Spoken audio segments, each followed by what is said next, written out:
city has different rules, but you know, the majority now are no mask required. But again, it's up to the individual, you know, jurisdiction to make that decision. And baseball teams obviously follow the rules of the different jurisdiction. That's one question I've noticed with the CDC guidelines. You know, it's hard to tell if someone's vaccinated or not. But if it's a little kid, they're under 12, you know they can't be vaccinated. Is there going to be kind of different rules or anything with children, or?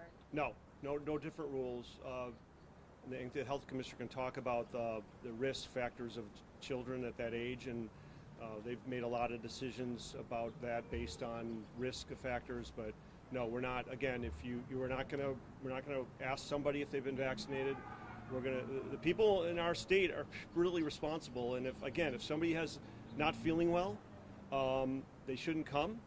If somebody hasn't been vaccinated, you know, we suggest following the CDC guidelines and to wear a mask. But again, you know, people are going to be making their decisions, and we'll assume that they're being responsible and intelligent. How do you think this will change the fan experience of taking away the mask requirement? Yeah, I mean, we did a survey of our fans in anticipation of some of the relaxation of protocols, and the vast majority of our fans, our ticket buyers, both season seat holders and single buyers, overwhelmingly are embracing the no mask requirement. So from that data, we expect that our fans are frankly excited. From my perspective, it's another recognition that while we want to be diligent and smart, we have made great progress both in terms of getting vaccinations to the community and being smart, people being responsible, understanding the symptoms, not trying to cause any issues, and therefore I think our fans are really excited about coming to a normal baseball experience. So it's, you know, June 25, our first game with full capacity. Obviously June 1, no mask requirement. So I think our fans are overwhelmingly excited, and from my perspective, the more we can bring a normal environment and bring that to our fans at American Family Field, that is very good for all of us. On the vaccine clinics here, are there any plans to do any more in the future? I know there's one tomorrow as well.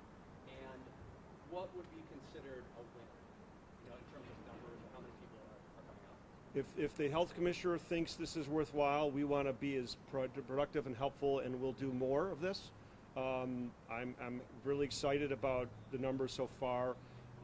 The awareness, you know, it's not just obviously people coming here and getting the 2 tickets, and we like that, but the awareness, whatever incentives the Brewers can provide to encourage vaccinations, we're very excited about doing it. We're citizens of the city. We want everybody to be healthy and safe. And from my perspective, you know, I know the commissioner has in her mind what she ultimately wants to see in the vaccination rate. So anything we can do to get there and beyond is great. So we want to help. So I'm suggesting whatever she thinks we can do, we'll want to do it. I want to thank the Brewers. They have been an incredible partner throughout this, and at every step of the way, working with our health department, they have stepped up to do the right thing, and that's what they continue to do. And I think you can see that by what's going on here today with this vaccination clinic right here at the ballpark. This tells you how engaged they are. But I think going back to some of Rick's comments about the mask policy and where we are right now, clearly, based on the CDC guidance, we are pivoting, and we are pivoting and putting a major emphasis on vaccinations.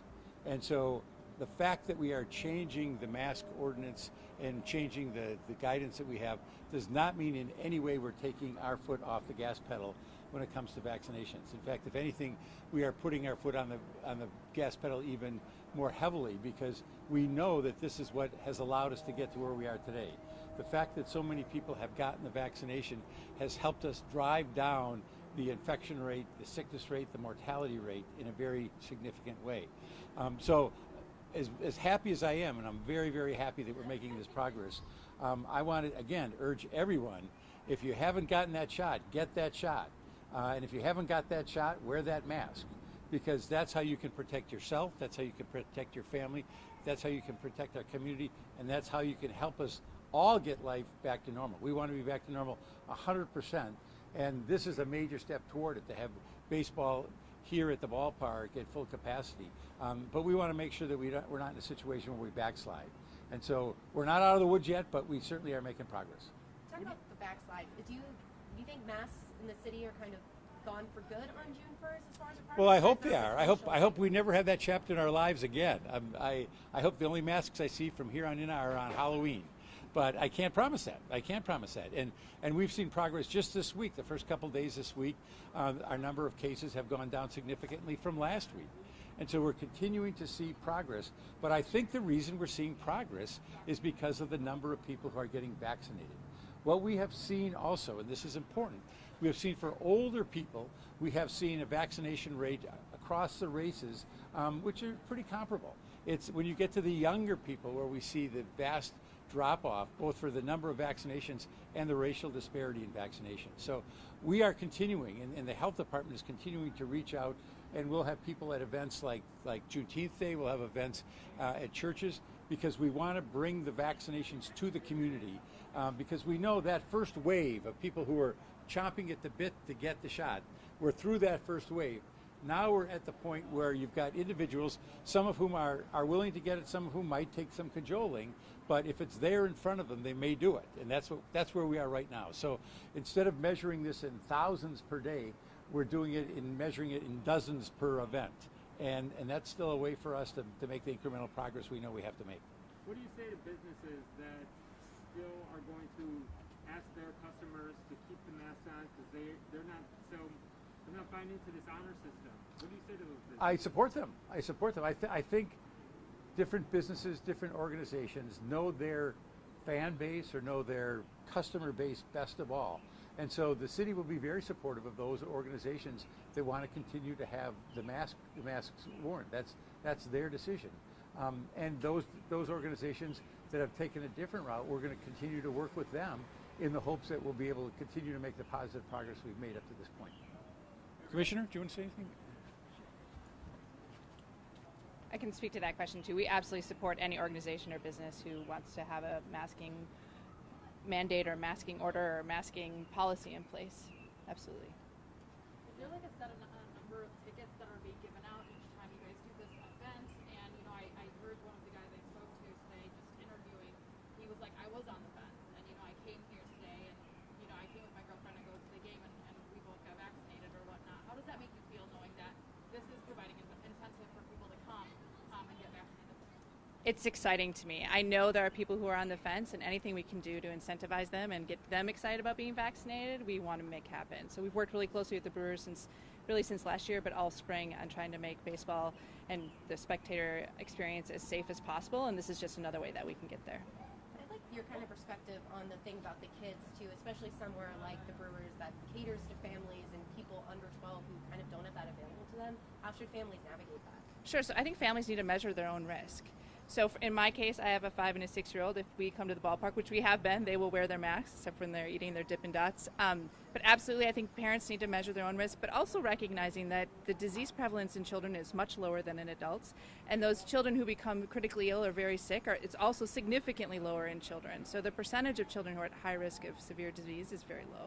So I mean, and we're outside, and I think that's important too. So when the roof is open, and even when the roof is closed, the space is wide and big. There's a lot of airflow, so it's safe. So we know that less than 1% of cases are transmitted outdoors. Thank you all very much. Thank you. Win the Thank ball you. game tonight. Yeah. Can I ask one more question then? Sure. No, I wanted to give other people a chance. To give question.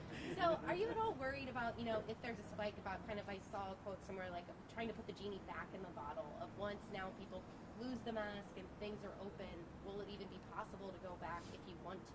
So I think, yes, we do have the power to go back if we need to. My hope is that we don't have to. We are going to have ebbs and flows, and as this disease is becoming endemic, we're going to live with it much like we live with the flu. We do know that masks are effective against the flu, so I think the first step moving forward, if we were to see a spike in cases, is to put our masks back on, but it would have to be a sustained increase in the number of cases, not just a blip here and there, which we fully expect. Again, this disease is going to be here with us for a long time. Give me this as an ask before, but Wauwatosa said that they are open to offering gift cards to get people to get vaccinated. Is that something that's being considered in Milwaukee? We've had a lot of conversations about various incentives that we could offer, but yes, we are talking about potential of gift cards. Really, right now, we're trying to partner closely with all of our community partners, community organizations, and businesses to incentivize based on the things that they can give away that we know will motivate the populations that we want to get vaccinated. Thank you very much. Thank you. Right. Thank you.